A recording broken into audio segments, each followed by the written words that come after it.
Aha. So, what do you know? I think I finally figured this out. Can you hear me now? I got a lot of latency here.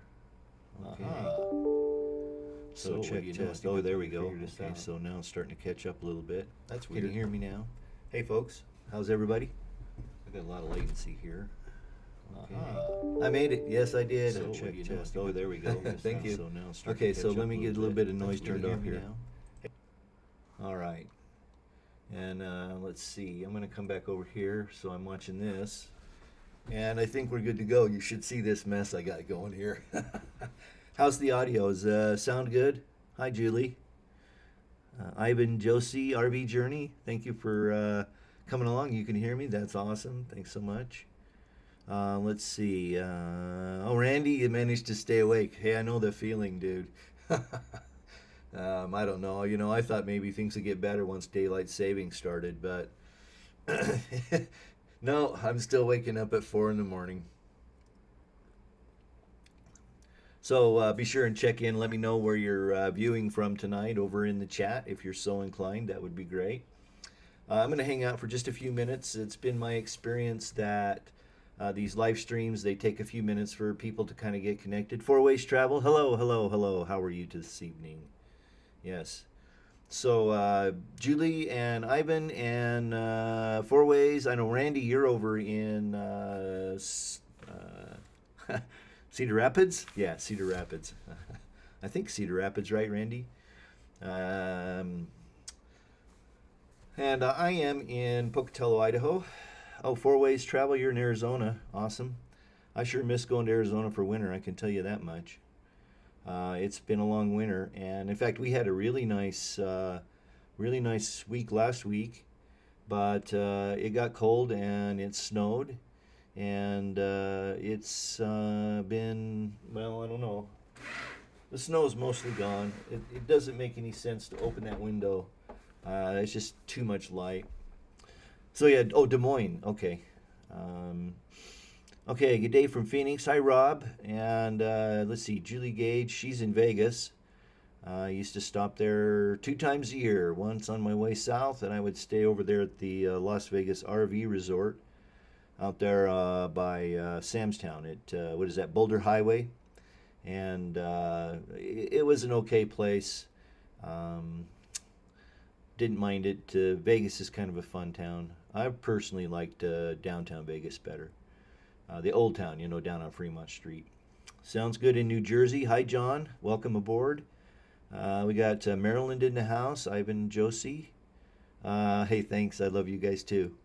So we're going to hang out just another minute or two, and then we'll just kind of get started here. I'll kind of let you know what I think I'm going to do with this live stream and how I see it working going forward and that sort of stuff. So we'll chill here for just a second, and I'll get a little sip of tea here.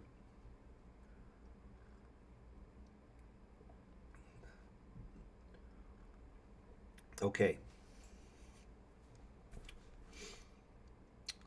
So let's see who else is in. If you're just joining, be sure and drop a note over in the live chat window for me. Let me know where you're coming in from, if you're not too shy.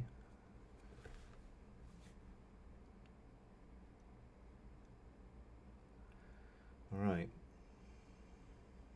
Okay, so it took me a couple minutes to get started.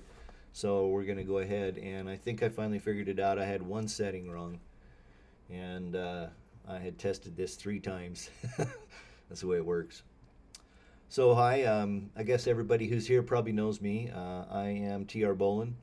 I am just coming off a stint of doing 4 years of full-time travel with a 2.5-year break, and then another 2 years before that in my 40-foot Class A Newmar Dutch Star. I was thinking about this as I was kind of preparing some of the stuff that I want to do on this live stream with y'all, getting sort of a schedule together and some ideas about, you know, what I want to do. I use this notepad on my desk, and then I scratch out, you know, ideas and whatnot on the notepad. And so I was thinking that I've been RVing for something like 40 plus years. Well, I don't know if you'd call it RVing, but I've sure been camping for that long, longer. Probably 50, 55 years if you think about it that way.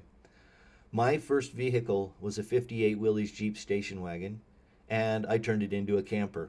And that was at 16 years old. I used to love to car camp, and that Willys, I threw, an old air mattress in the back, a blow-up air mattress. Hi, Gene Kidd from Toledo, Ohio. Thanks for joining. And Barry Ralstrom from Southside, Alabama. Hi, Barry. Anyway, and that was my rig. You know, I had a pump-up old white gas Coleman stove. I had a Coleman lantern, that sort of stuff. And I'd go out for a couple nights, you know, mostly like I'd go out fishing or something like that. Or as a kid, you know, I admit it, I raised a little hell. And so we used to go out and drink beer, you know, underage in the woods. But we would never drive, you know, we would go camp and park and have a bonfire and drink some beers and raise a little hell. But usually way away from civilization. And then from there, it's just grown. You know, I had a travel trailer. I've had many tents, and I still, in fact, I was going through some stuff that I pulled out of my storage here recently. And thank you for the question. I'll be there in just a minute, Ivan. Anyway, I have 3 tents and a 40-foot Class A motorhome. So that tells you how much I'm into camping. Anyway, the idea I have here is that I wanted to give an opportunity for not only new RVers to just ask general questions, but seasoned RVers to kind of come together. And if we get enough seasoned RVers in here along with myself, then when a question comes up that maybe I don't know the answer to, I'll reach out to one of the seasoned RVers and that are on the stream, and maybe they can help. So that'll be one of the things that I want to try to do. I just want to give an opportunity for new RVers and seasoned RVers to ask questions, maybe pick my brain. I've been doing this a really long time after living in my RV for 4 years. And if you've watched my channel for a while, you know I've got like 40 plus RV how-to videos. Everything from replacing your roof to rebuilding your toilet. Of course, my claim to fame is the poop guy. That's what they used to call me at the RV park I spent my winters at. And that was because of my BioGeomethod video. The last time I looked, and I haven't looked for a while, but it had over 500,000 views. And it's really become the kind of the de facto standard on how to maintain your RV's holding tanks, mostly because it's so completely simple. You know, there's thousands of products out there you can add to your RV holding tank to make it not stink, and in my experience, they don't work that well. So, anyway, we'll be talking about that. So I kind of think the show's going to go like this. Usually starting next week, for the first 15 or 20 minutes, I'm going to pick a topic, and we'll discuss that topic. It might be gas versus diesel RVs. It might be towables. It might be a fifth wheel versus, say, an old standard, type travel trailer. How to make those decisions. Give you the opportunity to ask me questions. I got a throat in my frog. Hang on. And those sorts of things.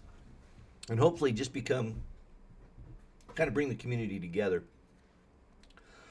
Excuse me for just 1 second. I got a tickle. So anyway, that'll be kind of the idea.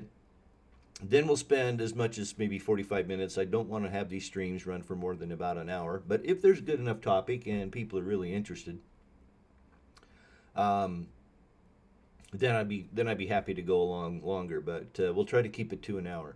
Okay, so I do have a question over here from Ivan Josie, RV Journey. Is that Ivan and Josie, or is it Ivan Josie? Anyway, they're new RVers, purchased a Winnebago Trend, took it in for service to prep for the season, and they quoted me a lot of money. How much of the prep work can one do based on your recommendation? Well, I don't know what you mean by prep, but in my mind, if you're getting it ready for spring, and let's see, you were in, I believe you're in Maryland. So I'm assuming that it was winterized. In other words, I'm assuming that there was some antifreeze run into the water lines to keep them from freezing, or perhaps the water lines are simply blown out. There's attachments you can get that attach to the water spigot, and you can add air pressure to it, and it'll blow the water out of the water lines. I found that to be a little bit troublesome sometimes because things like toilet valves, ice makers, if you happen to have one, those sorts of things, sometimes won't get blown out unless you physically go and push the lever so that there's air moving through the toilet. It's a really easy thing to forget, and you'll crack the little valve that controls the water that flows into the toilet. So, but what I'm driving at is you can easily flush that system out. All you got to do is put some water in your holding tank, and then just run water through the faucets, and make sure you run it through all the faucets, the toilet, your shower, those sorts of things. Okay, that's really the only prep that I can think of that if your RV was winterized, then I'm just trying to think. Let me think about this for a minute. That's really it. I mean, as far as other prep goes, obviously you're going to want to check the pressure in your tires. You're going to want to check and have your oil changed. You want to check your radiators. All that sort of stuff is probably a good idea to take it to a service center. For oil, filters, that sort of stuff, unless you're competent and you do that stuff yourself. I know with Rusty, my 40-foot Class A, when I still had a big house where I could park him out, I would do all my own service. I service my transmission, I service my oil, all that sort of stuff. The issue comes down to is that, like in a rig my size, you end up with about 5-6 gallons of motor oil, and sometimes that's a little tough to deal with. But so, as far as my recommendations go, I'd want to know what they're going to prep, what they think prep is, versus what you think you can do. Did they give you a list of things that they're going to do, some kind of a quote? And if they did, is that something you can snapshot and email to me? My email is trbolin@gmail.com. You'll have to excuse it. That's Jasper. He lives next door. And if you can email me that quote, if it has the things that they're going to prep on it, then I would probably be able to give you a little bit better answer.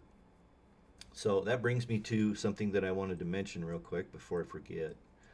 And that is to get the best possible answer to your question, it's best if you go over to my website at trbolin.com and /RV-QA, and you can submit your question there. There's a little online form that you can go on to my website and submit a question. I'm working on getting the ability for you to post pictures. It seems to be a real problem with security and those sorts of things, so I'm kind of working through some of that, but that should be coming here real soon.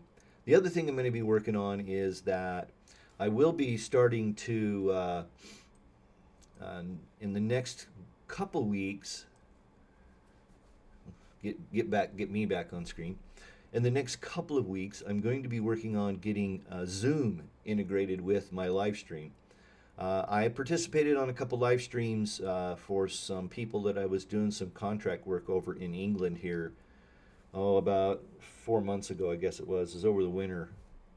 And they were doing it was really weird. It was kind of this hybrid Zoom live stream with WebEx and then YouTube, and man, they had this thing all pulled together, and there were people from all over on this stream.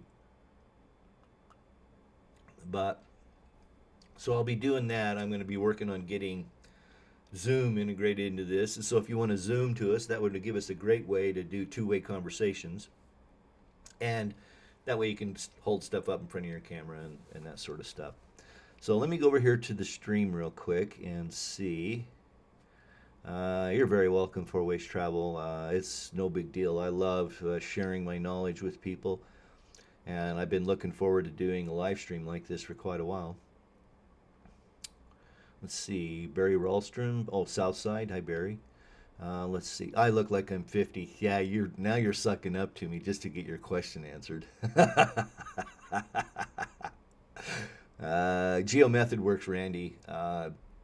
Man, I can't tell you just how often I get comments back on the Geo Method video about people that just swear by it. In fact, I got an email the other day from a fellow named Peter who has an outdoors. Oh, wait a minute, was that him? Anyway, I get so many emails, it's kind of hard to keep up, but sometimes. But I got an email from him that was just thanking me over and over and over for putting that information out because it completely changed his life. Yeah, hit the thumbs up. That's great. Getting those. Fantastic Dreamer. Hi. Thank you. Let's see. Ivan and Josie. Okay, same shop. Winterized it for 200, and I heard that is easy. Yes, it is. In fact, I have a video that I'll be doing come fall, and showing you how to winterize your rig. Oh, Randy's going to get his Winnebago out and storage nest weekend. You going to take it up to your piece of land that you bought? Randy's a longtime viewer, and we've had ongoing conversations for quite a while. He just bought a piece of property, and so excited for that. Be right to you, Miss Fantastic. Let's see, Popeye Fishing Adventures. I saw one of your videos today on how to properly drain black tank and clean it with the pooter and dish detergent. I guess my question is that all I need instead? Yeah, absolutely, yes, absolutely, Popeye. You do not need to add anything else to your holding tank but borax. And excuse me, I say boraxo a lot, and the story behind that is, real quick, my grandpa, who I look a lot alike and I hung out a lot with as a kid, had a Chevron service station for 48 years. And one of my jobs when I was very young was to clean the bathrooms. And back in those days, this is back in the 60s, Boraxo, and you could still get it, had a powdered hand soap. And in the bathrooms and in the shop, he used Boraxo's powdered hand soap. So borax to me always ended up coming out of my mouth as Boraxo, no matter how hard I tried to call it borax. Anyway, it's 20 Mule Team Borax. There's another one out there, Millard. I'd like you to go over to my Amazon store. There's a link in the description below, and I have a whole list of things that are really super handy for maintaining your holding tank. None of them chemical pods that you put in. All you got to do is use the borax and the Dawn. And I think you'll find that once you get the tanks nice and clean and working properly, then you probably won't have to use it every time. I know that when I was living in my rig full time, I'll remember that last year, I got to Tucson in October, and from November to the end of February, I added nothing to my holding tanks. Nothing. If they just maintain their cleanness. The thing that I will mention though is that if you're using the borax and Dawn and you do get a little bit of odor, just throw a little bit more borax in, quarter cup, something like that, and it'll kill that odor just like that. So, Popeye, I hope I answered your question. Yeah, you don't need to use anything else but the borax and the Dawn, and I think what you'll find out is that after you've used it for a while, you probably won't have to do it on every tank. Mr. Boland, what kind of rig are you want and why did you choose it? Okay. I have a Newmar Dutch Star, 2004. I might be able to pop up a quick picture here. Let me stay on track here. I'll get some pictures and share them with you next week. Anyway, I chose it for a number of reasons, and let me make myself a note here. Okay, why I got my RV. I'll share that with you here in just a second. I might have missed something here. I did. I want to grab this other question, and then I'll come back to yours. Fantastic. Same shop, 200. Oh, they're going to send questions via email, so we'll see if those pop in here real quick. And if not, we'll hit them next week. But yeah, Ivan and Josie, I think you can definitely de-winterize your rig yourself. All right, we got that one out of the way. Okay, so I bought my Newmar Dutch Star at K&C RV in Loveland, Colorado, and I'll tell the quick story. This is back in 2012, 2012, something like that. It's been 8 or 9 years ago now. I don't remember exactly because I'm old and gray. And by the way, all this, you know what this gray does is it sucks all your brain cells out of your head. Anyway, I bought that rig because I had retired in 2010 from a job that I've been working 60, 65 hours a week on, week off forever, and traveling about 80% of the time. And I just decided it wasn't any life. Well, I retired and I failed at retirement the first time. I just couldn't do it after working that hard and that long. You know, I just couldn't turn off, and so I ended up doing some contract work. And in 2012, I won a contract out in Virginia to do some work, and it was going to be 6 months out in Virginia. And I'd spent enough of my life in hotels. I really hated hotels at that point. And I got to doing the math, and at the time, the economy was still down pretty bad. RVs weren't selling very well at all. And so I got at my RV for a song. As a matter of fact, I bought my RV for about $15,000 less than it books for today. In other words, if you go online and you put the information in about it, it'll come back at about 62 to 65,000. And basically, I paid 50,000 for it in 2011. Yeah, you guys are talking about my engine. I was going to talk about that too. No worries, fantastic. I hate autocorrect too. And so what I wanted to do is I wanted to haul all my crap with me, and I wanted to live not in a hotel. And so I thought, well, I'll buy an RV, and I'll just live in it and travel across the country. It worked out great. You know, I went out to Virginia. I loved living in the RV. When I was out in Virginia, I'd got a contract out in San Diego. And so in 2012, and then into 13, into late 13, October of 13, I crossed the country 4 times back and forth in my RV. From Virginia all the way to San Diego, then back through Denver, because the company I was working for was headquartered in Denver. Well, that I was doing the contract for was in Denver, so I needed to stop there to help do a project plan. Then back to Virginia and blah, blah, blah, blah, blah. I was doing this when diesel was $4+ a gallon too. And I'm telling you what, when you drop $800-900 in your fuel tank, it'll set you back and make you sit up and drink some coffee, I'll tell you what. But that's why I bought the rig that I bought. I wanted to be comfortable. However, now that I've had it for 8-9 years, just finished, as I mentioned at the beginning, living in the RV full-time for 4 years. But I just decided that the larger your rig, the harder it is to move around. And what I mean by that is those of you with a van, smaller travel trailers, smaller Class C's, Class B's, you don't have the complications that a large Class A does in trying to find places to go and park, unless you plan on moving between RV park to RV park to RV park. And even then, it can be a bit of a problem. The bigger you are, the harder it is to find a place to go camp. Just keep that in mind.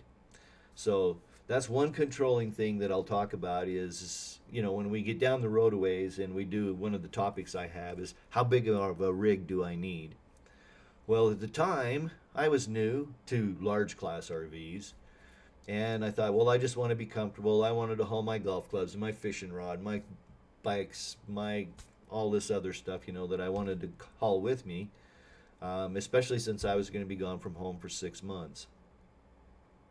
In 2013, towards the end of 2013, I decided that I was going to sell my house out in Idaho and go full-time, and I did that, technically full-time. I had been full-time for roughly a year and a half before that. Even though I still had a house, I hadn't been there but for about 3 weeks and 2.5 years, it seemed like.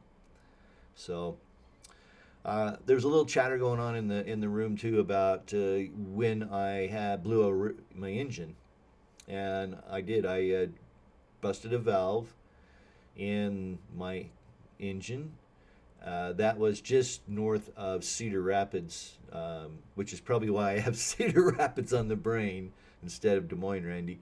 But and so I ended up spending 2 weeks in the shop at the Truck Country Freightliner, I think is what it was called, there in Cedar Rapids. They did an awesome job for me, but I'll tell you what, it was $30,000. Yes, 30 grand to replace that motor. Now, you're kind of stuck. You're living in it full time. This was in 2017, by the way, when I blew the motor. You're kind of stuck. What are you going to do? Live in the Freightliner parking lot? Well, they're only going to go for that for a couple days before they're going to want your ass out of there. So, I ended up having to pay it. So what I ended up doing is that I just left the rig there. I threw some stuff into my car and I drove to my dad's down in Arkansas. It was about 500 miles or so back to my dad's, where he lives. And I just stayed there until they got the rig done. I ended up going with a crate motor. What a crate motor is a certified cat remanufactured that they plug in. You get a 100,000 mile warranty on it, 3 years, 100,000 miles, which was super nice. But it completely changed the way the thing drove. It drove much better. And I freely admit it was probably my own fault for the rig I bought was tired. Okay, that's the reason I got it for 50 grand. It was filthy, nasty, rotten, dirty. I mean, there was times I was in there cleaning that I was gagging because it was so filthy. There was just I won't even bother you with all of the gory, nasty details. It was nasty, let's say. But I got a hell of a deal on it, and I don't mind putting a little elbow grease into something to make it my own. So, but the thing about RVing is you have to be prepared for those unexpected things like blowing a motor. I've been on the hook. 3 times. That's towed 3 times. The first time was for the motor. I got it replaced. I got about 40 miles north of Cedar Rapids, and the air compressor goofed up. I didn't have any brakes or power steering, not air compressor, the hydraulic pump. Anyway, the long short story is I had to got on the hook and I got hauled back into Cedar Rapids. And then the third time was in Queens Creek, Arizona. I was coming south for winter. I had come down out of southern Utah. I'd been over around I'd been over at the Valley of the Gods. I spent about 10 days dry camping out at Valley of the Gods, which is over by Bluff, Utah.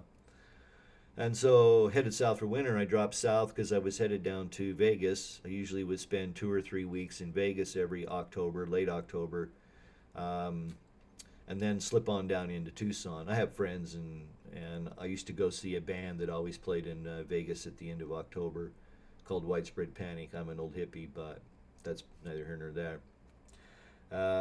But I was that road coming out of Utah into the Navajo Nation. Navajo 54, I think, was the road. It was just rough as rough, and it was just ba-dum, ba-dum, ba-dum, ba-dum, ba-dum. And what happened is that I think that road was so rough that a power steering hose revved on the frame, and just outside of Queens Creek, Arizona there, that hose let go, and I managed to limp in and get off the interstate and get parked, and that was a tow job over to a shop to get it repaired. But one of the things you've got to have is roadside assistance. If you don't have roadside assistance and you own an RV, you're making a big mistake. We're going to talk about roadside assistance and maintenance contracts in the future as well. That's on my list of things I want to talk about. When I say maintenance contracts, I mean those extended warranties they want to sell you. There's a number of strategies and ways that you can think about that kind of stuff. And we're going to talk about that, and I'll be able to maybe answer some questions for you. If there's other questions out there, or anybody else wants to throw questions or comments at me, make them over in the chat. Again, I just want to remind you that you can also submit your questions in advance if you run over to my website at trbolin.com/RV-QA. That's going to give you to a page where you're going to be able to submit your questions. And that way, if you have a question that I might not be able to answer right off the cuff, that'll give me a chance to research it and get you the right answer, or at least get you going in the right direction to find an answer. All right. Let's see, Randy. They've been using the Baoju method and it works really well. We love it. They've been RVing for 6 months, been out several times for 10 to 21 days and no smells. Yeah, that's the story. Good one, Ivan and Josie. Absolutely true. Randy, that's the plan, getting a drive laid in the next couple weeks. Oh, okay. So you don't have a driveway in, so you really can't get in there on the property. Thank you. You're welcome, Popeye. Happy to answer your questions. Yeah, I got my engine replaced. Traveling this summer from Maryland to Washington, going through Kansas, Colorado, Utah, and returning through the Badlands in Michigan. One or the two things you recommend we don't miss? Okay, one or two. If you're going to be going through the Badlands in that way, you got to hit Mount Rushmore. Definitely worth the trip. I stayed at Deadwood. There's a little RV park there in Deadwood, and I really liked it. I spent a whole week there. If you have time, and I can give you a whole bunch of them, more than two. I thought Devil's Tower, which is going to be kind of on the way back from the west, is definitely worth visiting. I think it's right off of, what is that interstate up there, I-90? So Devil's Tower and Mount Rushmore are two places that I would definitely recommend that you stop and at least visit. Michigan's great. I've made it as far north, not quite to the UP, but I've been in Michigan. Kansas, that's pretty much hit the throttle and hang on till you get to the Colorado border. Colorado, geez, there's so many things. I lived in Denver for 2.5, 3 years, and I visited Colorado. I'm assuming that you're probably going to be taking I-70. So, Rocky Mountain National Park is really cool. That would be close to the 70 corridor. There's some interesting things to do around Grand Junction. And then, of course, if you're on 70 and you're going into Utah, if you're on I-70, when you hit 191, depending upon, let's see, when you say you're going through summer, depending upon when you go through, if it's, the height of the summer, Moab and down into Arches and Canyonlands can be really hot. But if you don't mind a little hot weather, that's a great time to visit because it won't be quite so busy. The spring when it's cooler and the fall when it's cooler are the high times for the Moab, Arches, Canyonland area. But I think they're definitely worth a stop if you have the time because you're not going to see landscapes like that anywhere.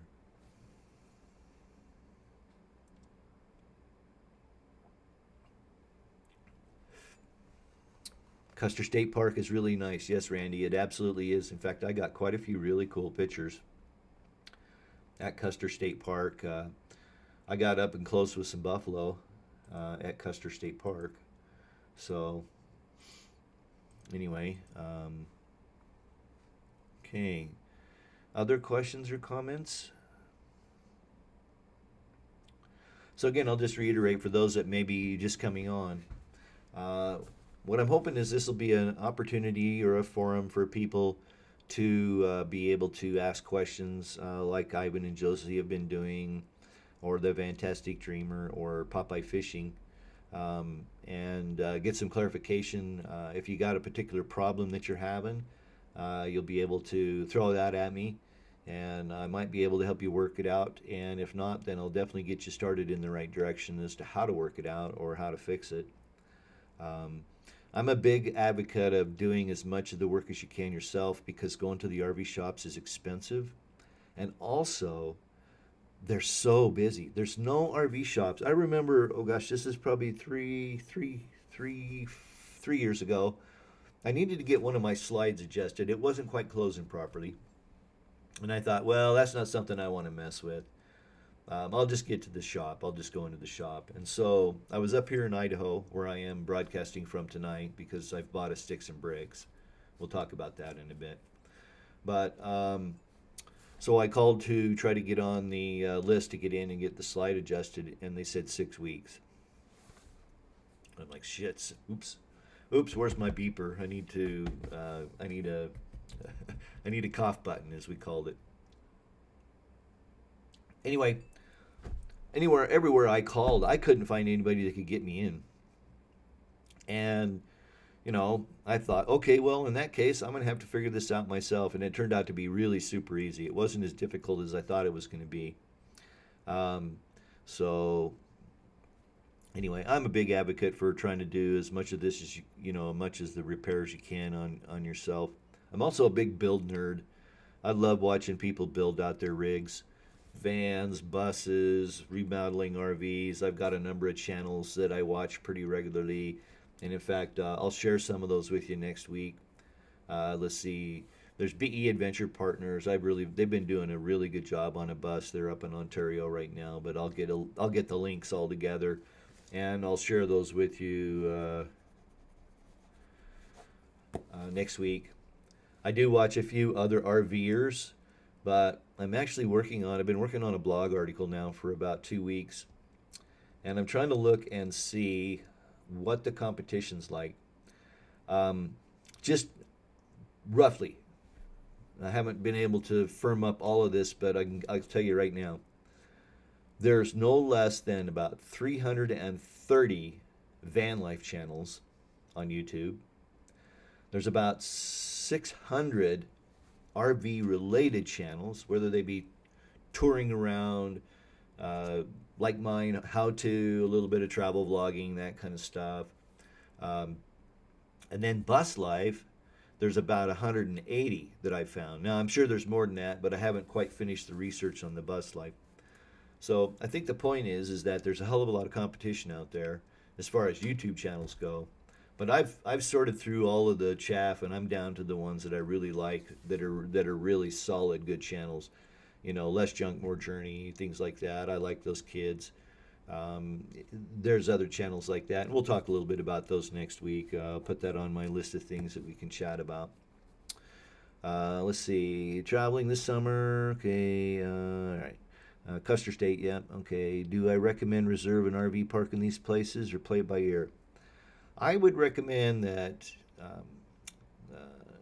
you get your reservations as much as possible.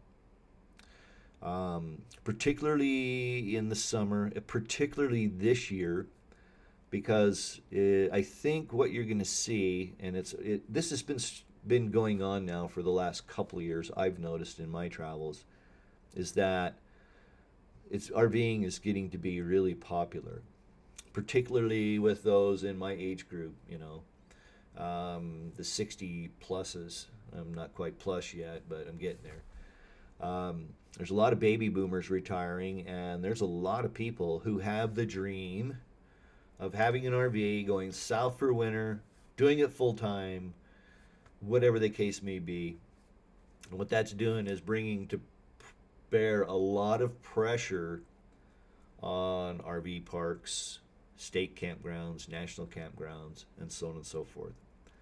So I absolutely recommend that you get reservations where you can, whether it be with RV parks, state parks, national parks. I recommend that you try to do a little dry camping a little bit. Do a night. You don't have to do 2 or 3 or 4 days in a row. In 2019, I did 114 days of dry camping. But that'll be in another video for another day. Also, by the way, while I'm thinking about it, I do plan to do how to plan an RV trip. All the tools and the resources that I use, the websites, the driving applications and those sort of things. By the way, if you have a larger RV, do not count on Google Maps. Ron Bunge. Ron, I have been worried as hell about you guys. I haven't heard from you for a while. I was afraid that you guys got the COVID and passed away down there. Where you been hiding? Ron's another long-term follower. In fact, if you go to my channel, there is a video from the Blackfoot Reservoir where Ron and his partner used to campground host. They have a place down in Arizona, not far from Tucson, and have been regular viewers. So Ron, it's awesome to see you on the channel. Thanks for joining up. Let's see. To recommend reserve and RV park. Yes, I do recommend it, particularly around Zion. Now, I will say that in the summer, you're probably not going to have much pressure in Moab. And if you go to Moab, you're going to be able to pick up arches, canyonlands, and those sorts of things. Great. Glad to hear that, Ron. And I recommend that because they're awesome. Just keep in mind that when you're down there, take lots of water when you're out and about because it will be hot. I mean, we're talking 100 degrees. So I hope that helped. But anyway, that's definitely on the list of episodes and stuff that we're going to talk about. Is I'll do a little primer for you on how to plan an RV trip. Okay, where are we at here? Randy, good source. Oh, thank you, Randy. Yes, oh, awesome. Thank you so much, Randy. Yeah, Ron, nice to hear from you guys. You guys get back up here, you holler at me because I'd love to get over onto Silver Creek with you and Terry and hang out for a while. I think that'd be fun. Hi, Larry McBride. I have a motorhome. The AC motor will only run on low speed. I have had the switch checked and it was okay. What should I check, motor or cap? Typically, it probably isn't a cap because the caps only really go into use when the motor first starts. To get that motor rolling, it takes a little bit more juice than, say, 30 amps or 20 amps, whatever your breaker might be on that AC unit. And so for those of you that don't know, what the capacitor does is it provides that little extra boost of energy to get that motor turning over. So once that motor starts turning, then the caps are gone. They don't even really have to do that because when it switches from low to high speed, it's already got its momentum going, so it doesn't need that little extra bounce of energy. So I would look at the motor, but there may also be, depending upon your AC, there's probably a controller that tells it when it needs to be low speed or high speed. Let's see. Do you have a switch that switches the fan between low speed and high speed? Or is this something automatic? When it first comes on, it starts at low speed. If it needs more cooling, it spins up and it comes up and runs on high speed. If you could give me a little bit more detail in there, Larry, I might be able to get you going. Also, who's the manufacturer of your AC? It's probably Dometic, but there may be others.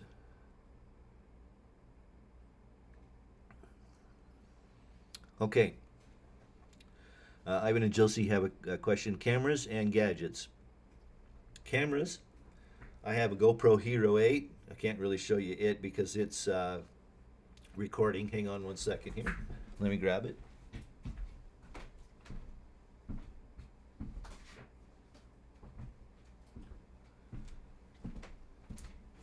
Alrighty.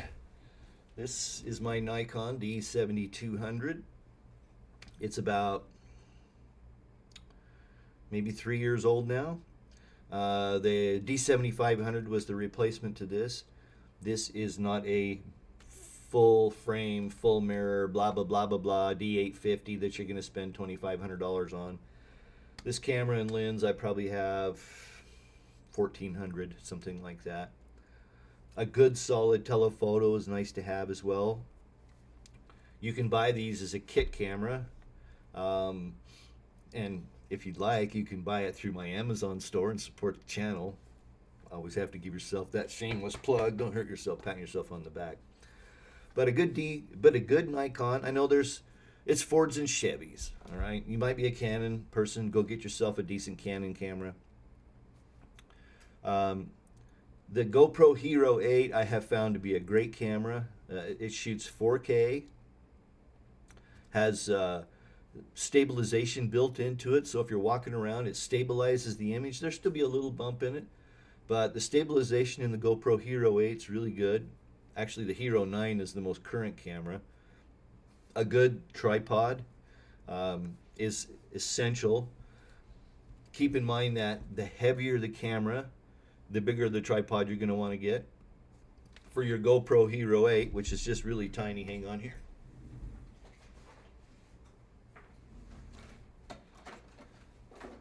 So here's my Hero 4, and in fact most of the travel vlogging videos that you see on my channel up until about the first of 2020 were all shot on this Hero 4. This is still a good solid camera.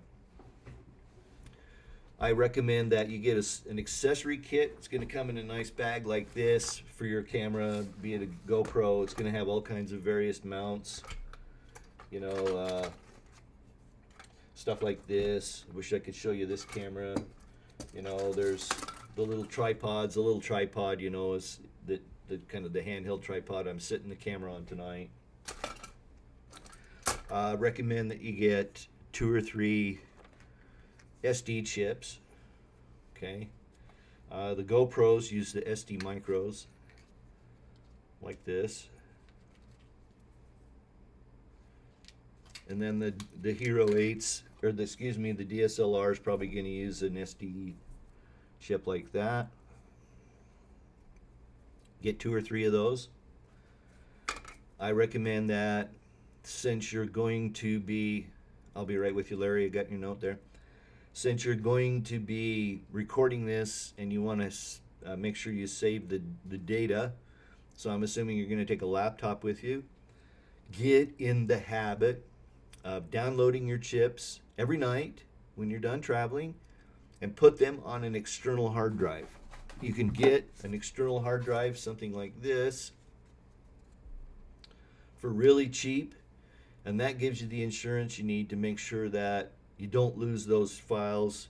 These chips, you know, these chips have a tendency to, well, sometimes they'll fail at the most inopportune time, and it'll cost you, you know, a whole day's worth of video or a whole day's worth of images. That's sort of the risk you want to take. As far as that goes, as an aside, while I'm thinking about it, when you go to, if you're going to get a DSLR, get one with 2 chip bays. So if you see this one has 2 chip bays, can you see that?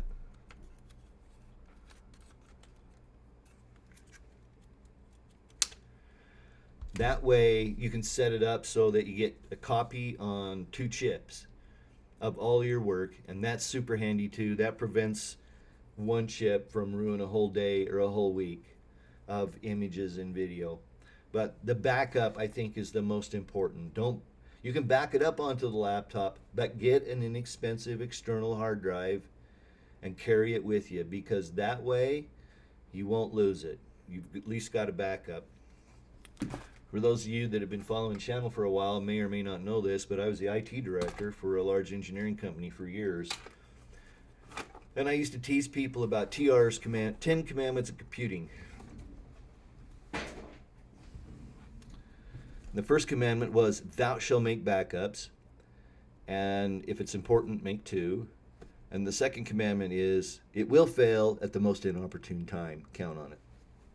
So, anyway, we're getting on to 7:55, and I wanted to keep these at an hour, but I have a question here from Larry. Yes, it has a 2-speed switch, and I want to say it is a Coleman. All right, it's an 87 Allegro. And Larry, I'm going to do this. Coleman.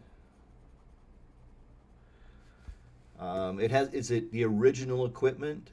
It's very likely then that there's maybe 2 things going on. It could be the motor, because when it goes to high speed, it's going to be using some additional windings, and so there could be a problem there. There could be some kind of smarts in the control board. It's going to be a dumb control board anyway, since it's that old, and Randy's our HVAC expert out here. But there's going to be some smarts in the control board, and there may be a problem with that. But yeah, I think not knowing your skill set,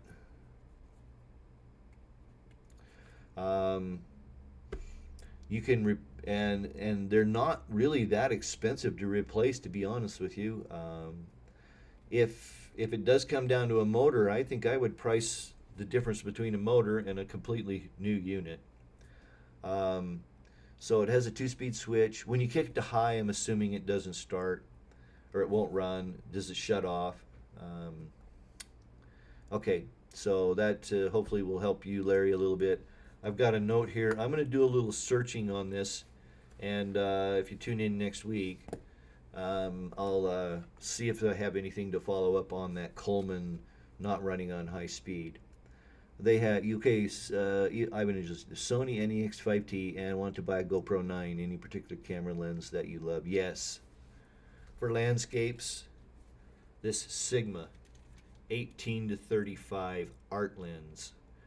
Amazing. Let's see. Okay, I've got time for one little quick story. The issue with a lot of the kit lenses that come with cameras is that this is 24 megapixels, the body. But the lens, the dirty little secret is, will not resolve an image sharp enough to take full advantage of the 24 megapixels. You might only get 12 or 18 megapixels of resolution out of the lens, whereas with this lens, it resolves sharp enough that the quality of images are amazing. Then I recommend getting a decent telephoto, a 70 to 300 millimeter. Again, I love Sigma. This is a third-party lens, but man, I sure do love these because, well, you're not paying $2,000 for a Nikon lens, and the average Joe like you and me, Ivan and Josie, are not going to be able to physically with eye tell the difference between the $2,000 lens and this lens here, which I believe was $699. Oh, and on your GoPro, get yourself some extra batteries. That's really critical. They have good battery life. I'm always surprised with how good my battery life is, but definitely get some additional batteries. One other thing that's super handy to have, this, okay, external battery, rechargeable, gives you power. This is 10,000 milliamp hours, and I use this thing all the time, and this has been a good one. This is a Sony, by the way, and I'll put together I actually have over on my Amazon store, I already have a list of my gadgets that you're welcome to check out. I don't know if I've got the batteries and stuff on there. I need to go look at that, but I'll follow up on that, make myself a note. All right. I saw a couple more questions, and then we're going to wrap this up because we're coming up on 8. Melinda Ray. Hi, Melinda. Thank you so much for joining the stream tonight. What do I think of the van camper, the new craze? The van camper. Well, you know, I think the van lifers have got some things going good. Again, it goes back to something I was talking about earlier. The bigger your rig, the harder it is to move around. The smaller your rig, the easier it is to move around. And it really comes down to what you can live with, in my mind. If you don't mind pooping in the bucket, then maybe you can get by without having a bathroom. Maybe not. We'll talk about how to pick an RV or how to pick a recreation vehicle in a very near live stream. So what I think about it is I think it's great. You know, if people can want to get out there and see the world and can do the digital nomad thing, you know, where the way that, especially post-COVID now, where a lot of people are used to working from home, a lot of employers are used to their employees working from home. I think it's going to be a little easier to find the digital nomad type work. Yes, Ron, I did watch No Man's Land. So, if you can make a van work for you and it fits your lifestyle, awesome. But again, there's a lot of people doing it out there. You know, I have some really good friends, Zach and Tiff from Rolling Vistas, who just, you know, they converted a Ford Transit van. It's beautiful. They spent, 3 or 4 days here this past fall. In fact, last week's home improvement video had Zach and Tiff on it when we took care of the house here and did the deck. So I think the van, well, I think the whole movement is great, but what I'm worried about is that it's really hard to build new RV parks. BLM is actually shutting down some places. I've been working on a list of areas that BLM has started to shut down because they're getting overused and trashed. And then on the other hand, speaking of trash, I think that's probably the one thing that I just kills me when I'm traveling and out in the country is you can't go anywhere without finding garbage. And it's particularly bad in BLM dispersed campgrounds. So that I think gives me a little bit of heartburn. But overall, I think the van camper, I think it's great. I love watching. I'm a build nerd. Like I said, I've got 3 or 4 or 5, 6 channels that I watch that are doing builds. And then sometimes I'll manage to carry them in past the build and watch them travel down the road like I did with Zach and Tiff. And sometimes I don't. I don't know what the difference is. Let's see, Randy. Sounds like a board problem. Yeah, I would agree. The old probably will be hard to find a replacement. I agree with that, Randy. So Randy is responding to Larry, and my question to him. It don't run, but run fine and low. Price motors 200. Yeah. So in that case, it might be worth it. But the thing about those is that depending upon the unit, I know that the Dometic, like I have, can't be recharged. So they're not like a normal AC system where the guy can come with the tanks and pump it up when it starts to get old and tired. So, but yeah, 200, that's not bad for a motor, I wouldn't think. And then again, Randy chimed in. He says it sounds like a board problem, and that's kind of what I was thinking too. Is that there might be a problem with the control board on your AC, Larry. That it could be something as simple. It's probably something as simple as a little teeny capacitor. Wouldn't be helping to start the motor, but it would be helping to filter the power on the board, and that could be causing trouble and making the motor not want to start. Ron, I did watch No Man Land, and I'm going to say that I thought it was interesting, but I thought it was also, and this has been one of my main things, I'm going to wrap it up here with this thought. There's a lot of channels out there that make you think that RV life full-time or traveling around in an RV full-time is all wine and roses, and it's really not. You get out in the middle of Iowa, you break down, you spend $30,000 getting a motor put in. You got to be going somewhere. You blow a power steering hose, you're laid up for 3 or 4 days, you don't get to where you're going. You have non-refundable reservations, you're out the money, plus the money to fix it. It's getting harder and harder to find places to camp. A lot of the state national park campgrounds are filling up so fast that it's really hard to find a spot unless you're just really diligent and you're right there as soon as the reservation windows open. And I started to allude to this a little bit just a few minutes ago, but I'll come back full circle and say with COVID and that everybody's been pinned up for the last year now, I think that 2021, the situation with campgrounds, with state parks, with BLM and public lands is going to be even worse. There's going to be a ton of people out there this year because they're all they have a lot of pent up energy and they want to get out. And the other thing too is people, and this is true because RV sales are up like 60%.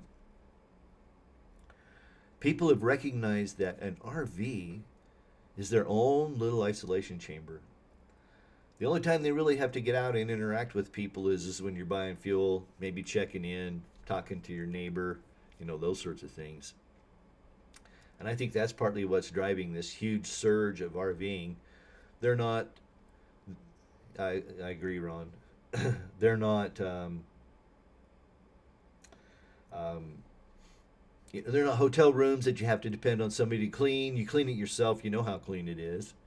Those sorts of things. So I think there's a lot of things good about, the whole RV movement, but I think it's going to be a real problem when we get down the road a ways because I think that it's going to get really tough to find a place to camp unless you're really diligent and you're looking out 3, 4, 5, 6, 7 weeks.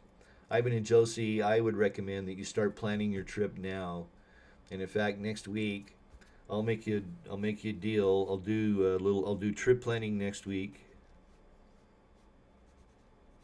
Makes myself a note here. And I'll work through planning the Utah, and somehow you got to get to Washington, so you're gonna have to come through Idaho. I'll bring you through Idaho, and then we'll see where we go from there. But I'll work you through a couple, 3 or 4 iterations of how I like to do my planning, how I like to, figure out where I'm gonna stay and those sorts of things, and we'll work on that next time. Maybe try a new thermostat. I think Randy, he said he had the switch checked, but that would be an inexpensive, can always return the thermostat, right? Go to Home Depot, buy yourself a new thermostat. There's nothing special about RV thermostats. They're just like a normal home thermostat. Try installing that and see if it works with the high speed. If not, then yeah, I mean, you can always return that and then go get the motor, but that way you save yourself $200 if it turns out to be a thermostat there, Larry. Ron says, it was kind of depressing and sad. Yeah, and I think that was probably, we're talking about Nomadland, and if you haven't seen it, it's probably worth going and checking out. Okay, so we're coming right up on 61 minutes since I got a 10-minute late start because I had a misset setting. I'm going to wrap this up for tonight. It's been great. I really do appreciate it. I just want to remind you that if you want to get your question in advance and make sure that you get it answered, if it gets busier in the future, I hope it does. I mean, this has been a great live stream. We've had 20, 25 people on at any one time. That's not bad. But just want to remind you to go over to my website at trbolin.com/RVQA. And you can put your question in there. You can also email me at trbolin@gmail.com. And you can send questions and comments there. And then I will address those in the next week. All right. So overall, just real quick, you're very welcome, Ivan and Josie. You're very welcome. Most of you won't boondock, so me thinks not a problem. Yeah, I would. Ron says that most of the new RVers won't boondock, so boondocking may not be a big problem, and that's probably true. But on the other hand, I think that leads to huge mass of people trying to get into RV parks, campgrounds, and those sorts of things, which is going to make it even more important to plan ahead. Okay, I've had enough. Let's see. How about you guys? Enjoyed this. Thanks, Randy. It was great to have you on board. Ron, Larry, Ivan, and Josie, Melinda. Let's see. Where was the van? Where'd you go? Four Ways Travel, Popeye Fishing, Fantastic Dreamer, and everybody else who was on but didn't comment. Thank you so much for joining me. I do appreciate it. We'll get together next week, and we're going to talk about trip planning. And I'm going to help our friends out there, Ivan and Josie, take a look at, say, Washington, Idaho, and maybe get them going from Utah, Idaho, and into Washington, although they're coming from Maryland. But we'll give them a little bit of a tip and hopefully help you guys out too. That'll have to do it for this one. Thanks so much for watching. I sure do appreciate it. As always, until we get together the next time, peace. Bye.